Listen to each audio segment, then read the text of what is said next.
ஸ்ரீ ஆக்னேய புராணந்தர்கதமான துலா காவிரி மகாத்மியம் 27வது அத்தியாயம்.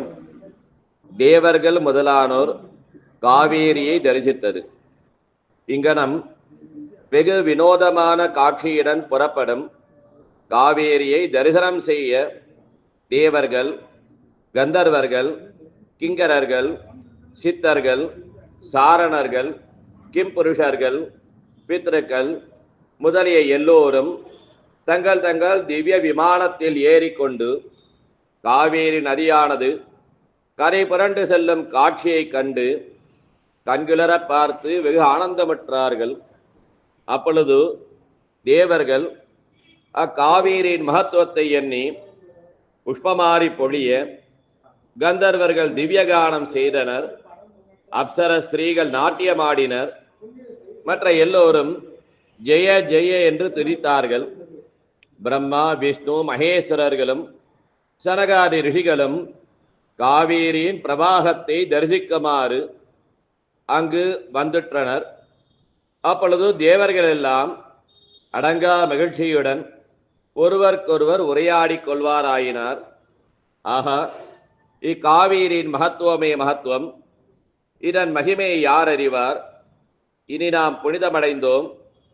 ஏனெனில் சகல மாந்தர்களும் இக்காவேரியில் நீராடி நமக்காக யாக யஜ்யங்களும் சில தர்ப்பணாதிகளும் புரிந்து நமக்கு திருப்தி செய்விப்பார்கள் என்று சொல்லி காவேரியை பலவாறு புகழ்ந்து பேசினார்கள். அவ்விதமே பித்ர தேவதைகளும் இனி நம் வம்சத்தார்களுக்கு இக்காவேரியில் நீராடி சிரார்த்த தினங்களில் தர்ப்பணாதிகளை செய்து நமக்கு திருப்தி பண்ணி வைப்பார்கள். அதனால் நமக்கு மிக க்ஷேமம் கிடைக்கும் என்றும் கூறினார்கள். பின்னர் ரிஷிகளும் மற்றுமுள்ள அங்குற்ற அனைவரும் அத்தீர்த்தத்தை நோக்கி, இந்த தீர்த்தமானது மனிதர்களுடைய பாபங்களை போக்கவே நதி வடிவம் பெற்றது. இதில் பித்ருக்களுக்காக திலதர்ப்பணம் முதலியவைகளை செய்பவர்கள் யம தண்டத்தால் பாதிக்கப்பட மாட்டாது ஸ்ரீவைகுந்தம் என்னும் மீளா பரவியை அடைவார்கள். தாமரை, குமுதம், கீழாநெல்லி முதலிய மலர்களால் அலங்காரமுடையது இக்காவேரி. லக்ஷ்மி நாராயணன் சிவசக்தி சுரூபமாய் விளங்குகின்றது இங்க காவேரி என்று பலவாறு துதி செய்தார்கள். பின்னர் பிரம்மா, விஷ்ணு, மகேஸ்வரர்களும் தனித்தனியாக காவேரிக்கு பல வரங்களை தர விரும்பினார்கள். அது சமயம் பிரம்மதேவர், ஓ காவேரி, நாஸ்திகர் முதலிய மகா பாவிகளாயினும் பிறர் மனைவி பிறர் சொத்தை அபகரித்து கெட்டவர்களாயினும் உனது தீர்த்தத்தில் ஸ்நானம் செய்த மாத்திரத்தில் அவர்கள் மன சுத்தியாக பரிசுத்தர்களாக என் பதவியை அடைய கடவையர்கள் என்று அருளினார். சதாசிவரோ, ஓ காவேரி, ஸ்வேதாரண்யத்தில் திருவெண்காடு என்ற ஸ்வேதாரண்யத்தில் நீ சமுத்திரத்துடன் சங்கமக்கும் இடத்தில் நான் எப்பொழுதும் சதா வசித்து கொண்டு உனது தீர்த்தத்தில் ஸ்நானாபானம் செய்பவர்களுக்கு 7 கடல்களாலும் அர்த்தோதய புண்ணியகாலத்தில் ஸ்நானம் செய்பவர்கள் அடையும் பலனை அளிப்பதும், மேலும் கயையில் 1000 தரை ஸ்நானம் செய்த அந்த பலனை உன்னிடத்தில் ஒரே முறை ஸ்நானம் செய்பவர்களுக்கு தவறாது கொடுப்பேன் என்று சங்கர பகவான் கூறி அருளினார்.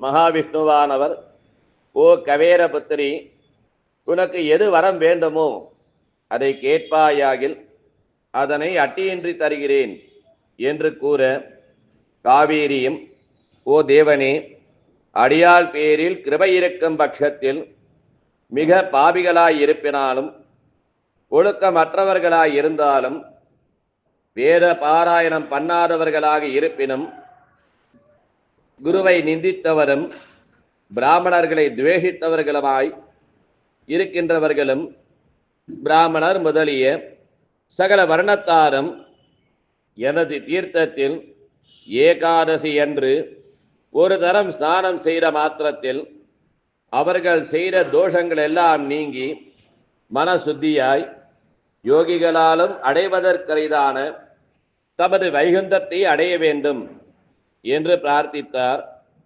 இதனை கேட்ட ஸ்ரீ மகாவிஷ்ணுவானவர் மனமகிழ்ந்து அவ்வாறே வரம் தந்தேன், மேலும் இன்னொரு வரமும் தருகிறேன். அதாவது உனது தீர்த்தத்தில் எவ்விடத்திலாவையாவது துலா மாதத்தில் அதிகாலையில் ஸ்நானம் செய்து எமக்கு சேவை செய்பவர் எனது திருவடி சம்பந்தம் பெறுவார் என்று இரண்டாறு வரமும் அருளினார்.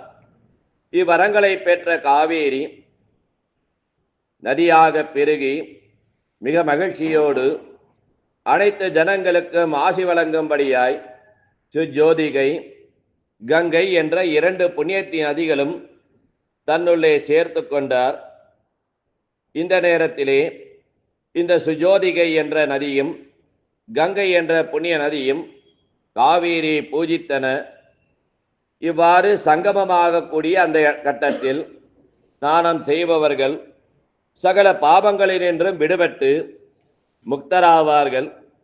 இப்படி புகழ்பெற்று சென்ற காவேரி சற்று தூரம் செல்லும் போது ஹேமவதி, கபிலை என்ற துணை நதிகள் இந்த காவேரியில் சங்கமமடைந்தன.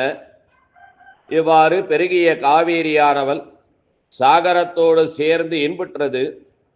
மேல் சொன்ன ஹேமவதி, கபிலை இவைகள் காவேரியுடன் சங்கமிக்கும் இடத்தில் ஸ்நானம் செய்பவர்கள் தன் மனதிலே ஏற்பட்ட சங்கல்பத்தின் பிரகாரம் அனைத்து பலன்களையும் அடைவார்கள். இவ்விரு நதிகளுடைய சங்கமங்களில் ஸ்நானம் சிரார்த்தம் செய்பவர்கள் அவர்களுடைய பித்ருக்கள் பரம திருப்தி அடைவார்கள். இங்கு வாசம் செய்பவர் நைமிசாரண்ய வனத்தில் வாசம் செய்த பலனை அடைவதோடு 100 துலாதானம் செய்த பலனை பெறுவார்கள். இவ்விதமாய் காவேரியானவள் சாட்சாத் விரஜாநதியே என்றும் ஸ்ரீ வைகுந்தம் ஸ்ரீரங்கமமாக பரிணமித்திருக்கிறது என்றும் காவேரி மகத்துவத்தை கூறி அருளினார்கள். இக்காவேரியின் இரு கரைகளிலும் உற்பத்தி ஸ்நானம் முதல் சமுத்திர சங்கமம் வரை ஆங்காங்கு அநேக சிவாலயங்களும் விஷ்ணு கோவில்களும் உண்டாயின. அநேக ரிஷிகணங்களும் பிராமண சிரேஷ்டர்களும் இக்காவேரியின் கரையில் வசித்து கொண்டு எப்பொழுதும் ஜபம், தபம், வேதாத்தியனம், புராண சிரவணம் போன்ற நற்காரியங்கள் என்றும் புரிந்து கொண்டிருக்கின்றனர்.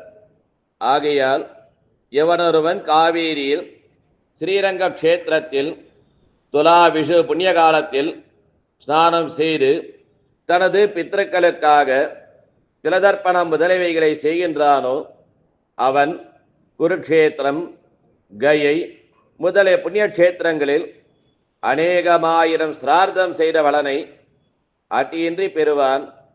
காவேரியினது மகிமையானது இத்தகையது என்று ஒரு நாவால் சொல்வதற்கில்லை என்று அகஸ்திய மாமுனிவர் கூறி அருளினார். ஆக்னேய புராணத்தில் துலா காவிரி மகத்துவத்தில் 27வது அத்தியாயம் நிறைவேறிற்று. ஹரிவோம் தஸ்ஸத்.